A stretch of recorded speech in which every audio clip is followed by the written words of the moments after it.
Oh yes, especially if a referee rubs you the wrong way. And it's not just the players who skin the men in the middle get under of. Coaches too have incurred the wrath of referees. Thank you. It's the first time that I see win a game that inside the pitch we have supporters. It's the first time that in my life. How is this possible? How is this possible?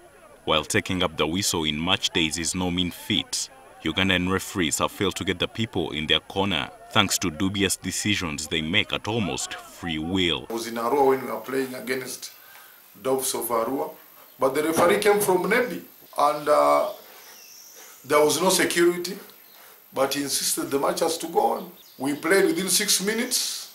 He had already awarded the red card, intimidating players on the ground that even if it comes dark, they have to score you.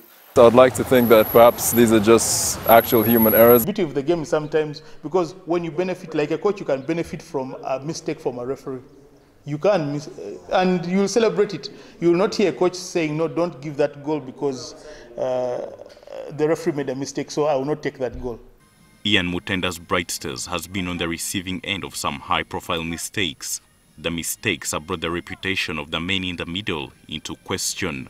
In the second match day, we feel that we should have actually won it.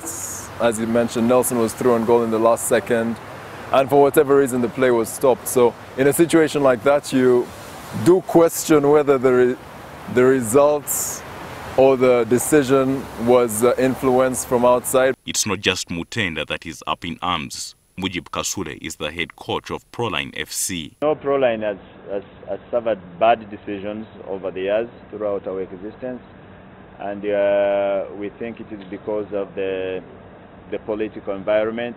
We have always been on the other side of the political debate in many football matters, and many times we have suffered, and we hear these things in the corridors. We get the messages from inside.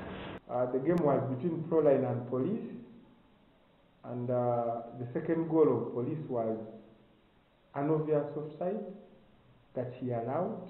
And when the technical panel of the referees committee sat to analyze the clip, it was an obvious offside. And the referee also admitted the error of judgment, and we stopped him from officiating the league. You could put this vice down to the intense scrutiny and pressures from those at the top. That is certainly one way of looking at things. Another is that qualified officials are becoming something of an endangered species. They are not good enough, but for one reason or the other, they keep using them. There are no vetting standards. There are no rankings. In the Premier League, we know the top referees. You know Mike Oliver, you know Clattenburg, you know Howard Dean. And you know that all the big matches will be officiated by such referees because they are very high-stake matches.